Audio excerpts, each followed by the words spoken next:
بارے میں نہیں سن سکتے.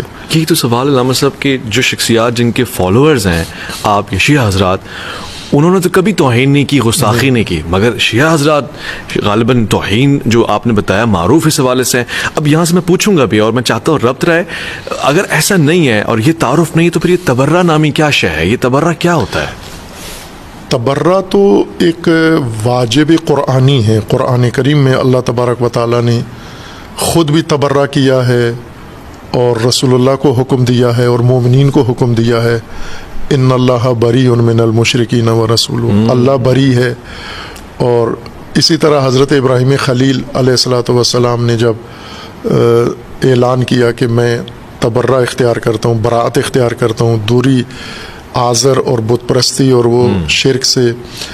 اور اسی طرح قرآن کریم کی متعدد آیات ہیں جن کے اندر تبرہ کا حکم ہے، اور تبرہ واجبات میں سے خصوصاً حج کی تعلیمات میں لازم ہے کہ وہاں پر براءت اختیار کی جائے. تبرہ کا مطلب ہوتا ہے دوری، قطع تعلق، بیزاری اور اظہار بیزاری، لا تعلقی ظاہر کرنا. تولا کہتے ہیں تعلق ظاہر کرنا، تبرہ کہتے ہیں لا تعلقی ظاہر کرنا. یہ قرآنی مفہوم یا لغوی مفہوم تولا و تبرہ کا ہے، اور دونوں ہمارے دین کے واجبات میں سے ہیں. شیعہ مسلک میں تو یہ فروع دین میں سے ہیں، جو 10 فروع ہیں ان میں ایک تولا اور ایک تبرہ ہے. غالباً اسی کی آڑ میں توہین اور گستاخی. اب یہ جو قرآنی مفہوم ہے اس کا، وہ تو ہے کہ آپ اللہ کے دشمنوں سے لا تعلقی ظاہر کریں، نہ کہ ان کو گالیاں دیں. گالیاں دینا، توہین کرنا تو کفار کے بارے میں بھی نہیں ہے الاؤ. آپ کسی مشرک کو بھی گالی نہیں دے سکتے. گالی وہ عیب نہیں ہے، جو گالی جس کو پڑتی ہے اس کے اندر عیب نہیں ثابت ہوتا، گالی دینے والے کو. یعنی یہ پستی گالی دینے والے کی ہوتی ہے. اور قرآن نہیں چاہتا کہ مومن اللہ پہ ایمان رکھنے والے اتنے گھٹیا ہو جائیں. جس کے بارے میں گالی دینا چاہتے وہ شے بے شک گھٹیا ہے، لیکن آپ گھٹیا نہ بنیں، آپ اتنے نیچے نہ آئیں کہ آپ کی زبان سے فحش ظاہر ہو. جھوٹے خداؤں کو گالی دینے سے منع کیا ہے. تو ظاہر ہے کہ آپ اختلاف ضرور رکھیں، اختلاف کا حق ہے، اور اختلاف سے کوئی مشکل پیدا نہیں ہوتی. اختلاف بلکہ بہتر مزید راہیں کھولتا ہے انسان کے لیے. اور علماء میں ایک مسلک کے اندر بھی اختلاف ہے، اور مثلا فقہا میں، علماء میں آپس میں ہے. لیکن یہ توہین نہیں ہے، یہ تشیع نہیں ہے. خوب ظاہر ہے جب آپ اس کلچر کو آ کے کہتے ہیں کہ یہ تشیع مکتب علیحدہ ہے، کلچر علیحدہ ہے، تو یہ جو آپس میں ایک کر دیا گیا ہے نا کہ کلچر جو رائج، کلچر سے میری مراد یعنی رائج جو چیزیں ہیں اسی کو تشیع سمجھتے ہیں. میں یہ کہتا ہوں اہل سنت کے علماء کو بھی یہ کہتا ہوں کہ آپ تشیع کو دیکھنا ہے اگر، تو آپ اہل البیت علیہ السلام کی تعلیمات کی طرف رجوع کریں. آپ نہج البلاغہ میں آپ کو تشیع ملے گا، آپ کو اہل البیت کی تعلیمات میں تشیع ملے گا. کافی میں مطالعہ کریں، صحیفہ سجادیہ ہے امام سید ساجدین علیہ الصلوۃ والسلام، توحید آپ وہاں دیکھیں. آپ لیکن آپ بھی جب تشیع دیکھنا چاہتے ہیں تو کسی ذاکر خطیب کا کلپ نکال کے آپ کہتے ہیں یہ تشیع، یہ تو تشیع نہیں ہے، یہ تو کاروبار ہے، یہ تجارت ہے. آپ کی غلط فہمی ہے. تو ظاہر ہے کہ ہم اگر آج مثلا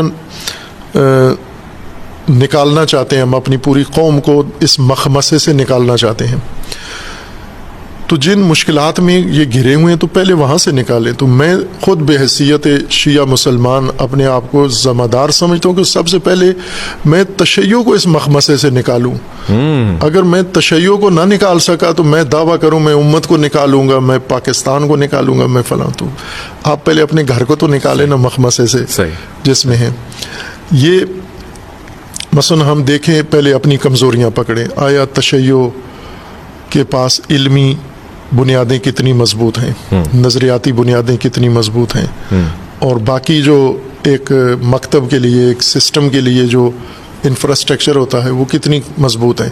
تو پہلے ان کو آپ بنائیں اور جن مشکلات میں گھرے ہوئے ہیں ان سے باہر نکالیں.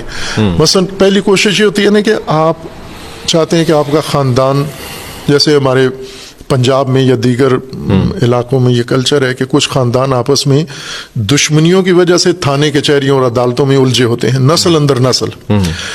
ان میں ایک آدمی پیدا ہوتا ہے، وہ چاہتا ہے کہ اس ماحول سے نکلیں، کچھ میرا خاندان بھی ترقی کرے، ان کو باہر کی دنیا دیکھیں، تو وہ سب سے پہلے کرتا ہے کہ یہ تھانے کچہری کے چکر سے ان کو نکالے، کہ تاکہ یہ اپنی اصل بنیاد کی طرف آئیں اور آگے کی طرف سوچیں، اگلی نسلوں کی طرف۔ تو تشیع کو ضروری ہے، تشیع کو ترقی دینے کے لیے، تشیع کی بنیادیں مضبوط کرنے کے لیے، کہ تشیع کو اس فرقہ واریت کے مخمصے سے باہر نکالیں، یہ تھانے کچہری سے باہر نکالیں اس کو، تاکہ یہ اپنی توانائیاں اپنی ارتقاء اپنی نسلوں پر اور اپنے سسٹم کے اوپر مرکوز کریں، صحیح سمت پہ لگا سکیں، امامت کے اوپر۔ ان کا سسٹم امامت ہے، ٹھیک ہے، آج ان کے پاس امامت کے علاوہ سب کچھ ہے۔ اللہ اکبر، یہ بڑا دعویٰ ہے۔